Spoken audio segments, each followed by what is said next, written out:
Kamusta po kayo? Bago po ang lahat, first things first.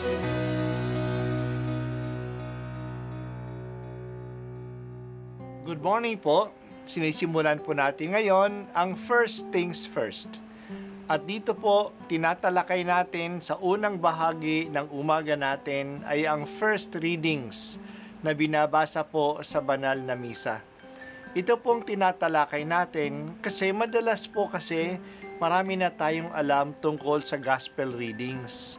Pero konti po ang nagsasalita sa first readings. Pero ang first readings, bahagi din po yan ng Biblia, ng banal na kasulatan.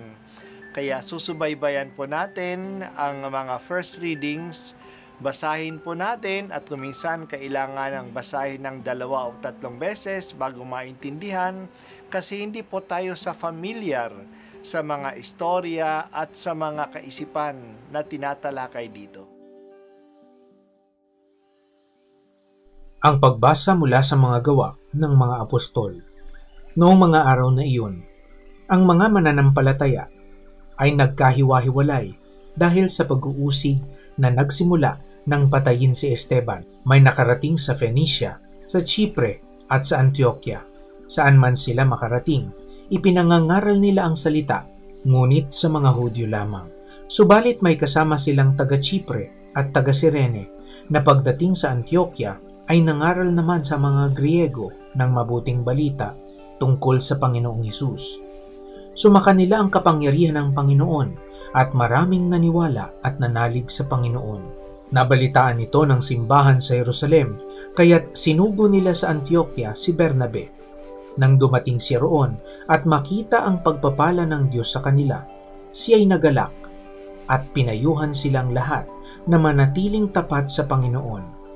Mabuting tao si Bernabe, puspos ng Espiritu Santo at matibay ang pananampalataya, kaya marami siyang nadala sa Panginoon. Nagpunta si Bernabe sa Tarso upang hanapin si Saulo at nang kanyang matagpuan ay isinama sa Antioquia. 1 taong singkad silang nanatili roong kasakasama ng simbahan at nagturo sa maraming tao. At doon sa Antioquia, unang tinawag na Kristiyano ang mga alagad. Ang salita ng Diyos. Salamat sa Diyos. Ang pag-uusig sa mga Kristiyano ay tumulong pa sa pag-unlad ng pananampalataya. Ang mga umalis sa Jerusalem dahil sa pag-uusig ay pumunta sa iba't ibang lugar. Siguro umuwi sila sa kani-kanilang probinsya o doon na sila nagpaghahanap buhay. Pero kung nasaan sila, patuloy silang nagsasalita tungkol kay Jesus. Kaya ang iba ay pumunta sa Phoenicia na nasa kasalukuyang Lebanon. Ang iba naman ay sa isla ng Chipre. Ang iba sa lungsod ng Antioquia sa bansa ng Syria.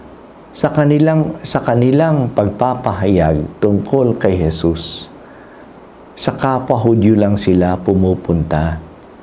Maliban sa mga mananampalataya na taga-Chipre at taga-Sirene.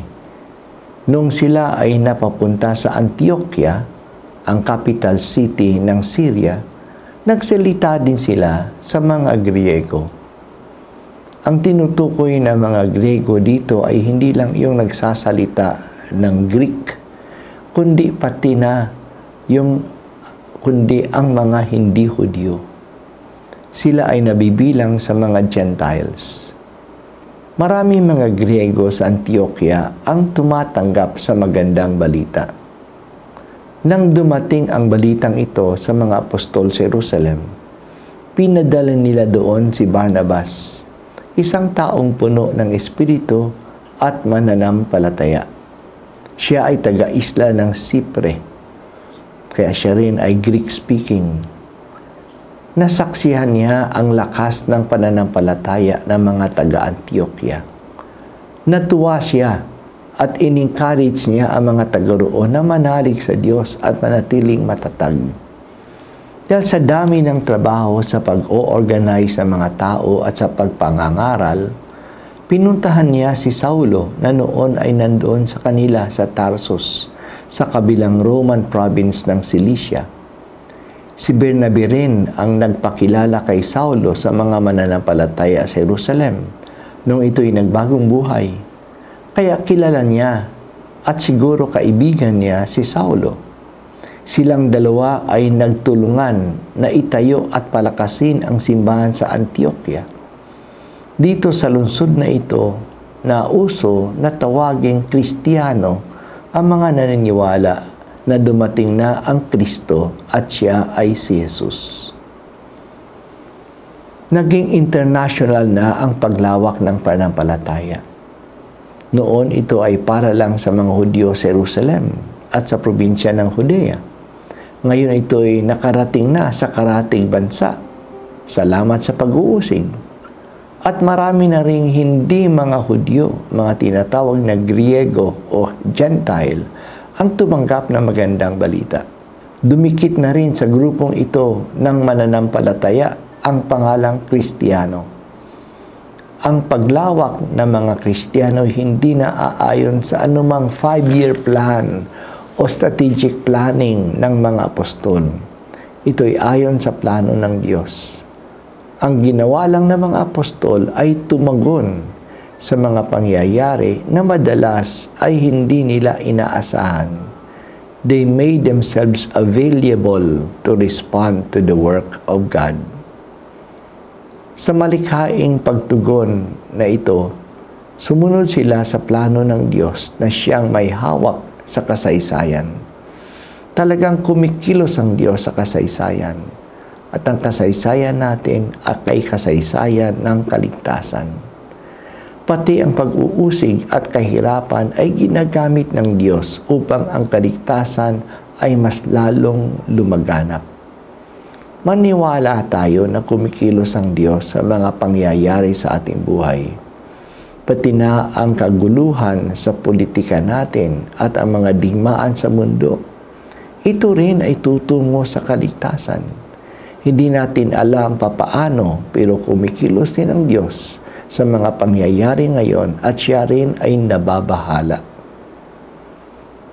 O Diyos, bigyan mo kami ng malalim na tiwala na nandito ka sa piling namin at kumikilos ka para sa aming kaligtasan. Tulungan mo kaming tumugon sa mga hamon ng panahon na may tiwala sa iyo.